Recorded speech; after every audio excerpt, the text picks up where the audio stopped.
Un plateau télé qui devrait vous intéresser, qui devrait intéresser l'ancienne garde des Sceaux et ministre de l'Intérieur que vous êtes, Thomas. Oui, qui devrait surtout intéresser les services de police, puisque j'ai vu un homme en plein dérapage. Mais tu es cette belle histoire d'amour que je ne cesserai jamais de lire. Les mots fragiles, c'était trop beau. Paroles, paroles, paroles. Que tu es belle. Paroles, paroles, paroles. Que tu es belle. Paroles, paroles, paroles. Que tu es belle. Évidemment, c'est une surprise. Je ne savais pas qu'on allait diffuser cette séquence. C'était hier soir sur France 2. Oui. C'était jeudi soir, samedi soir sur France 2. Ouais. Oui, c'est ça. Et c'est pour le SIDAction. Donc j'en profite pour lancer un appel. Voilà. Vous pouvez appeler le 110 pour aider les chercheurs et les malades, les associations à combattre le sida. C'était un duo avec Claire Kem. C'était très sympathique à faire. Et on passe à la suite. Allez, le programme, le vrai plateau télé. Il faudra remettre ce costard quand même. Un programme en effet qui devrait vous intéresser puisque j'ai passé 90 minutes en immersion au cœur du fond de l'investigation en action qui fout les jetons. Voilà, j'ai tout dit. Patrouille, poursuite, Ça s'est précipité d'un coup.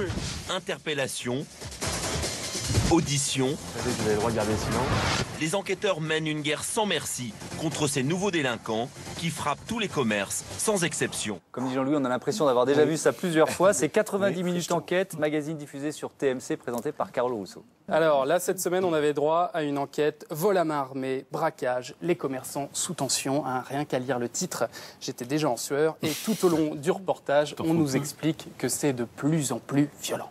De nombreux vols, de plus en plus rapides et de plus en plus violents. De plus en plus violentes, les agressions contre les commerçants se multiplient. Des actions de plus en plus violentes qui terrorisent les commerçants. Ah, ça fait peur, hein, c'est de plus en plus violent. Alors, c'est certainement vrai, hein, mais rien n'est démontré là-dedans. On ne nous parle pas d'une particulière progression, pas de comparatif, pas d'experts dessus. On aurait pu vous interroger, par exemple. Voilà, rien là-dessus. Mais au moins, ça a le mérite de nous angoisser. Hein.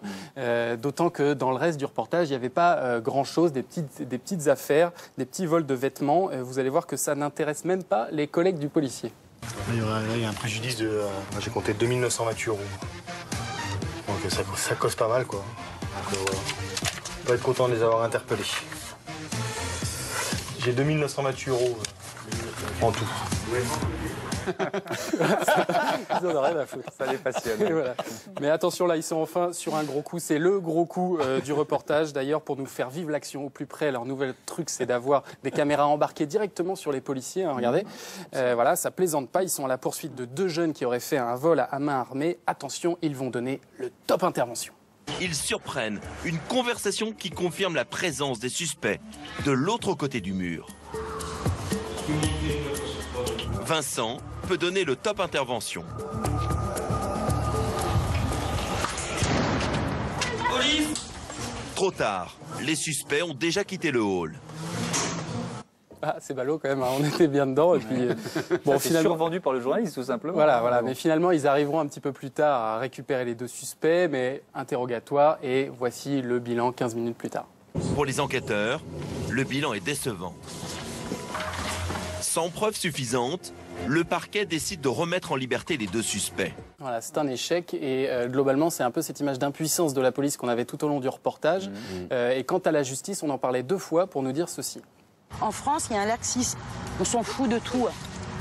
Plus personne ne va en prison parce que soi-disant, elles sont surchargées. Mais les prisons, ça sert à quoi? Donc à la justice de faire quelque chose à ce niveau-là, quoi. On se rend compte que il faut qu'il y ait un mort pour qu'il y ait quelque chose de concret, quoi.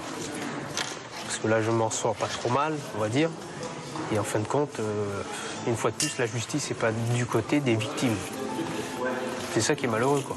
Voilà, donc une police impuissante, une justice laxiste, hein, ça va pas bousculer les idées reçues. Il manquerait plus qu'on nous montre que les policiers s'adonnent à la boisson sur leur lieu de travail. Hein. Ah, pardon, j'avais pas vu la bouteille.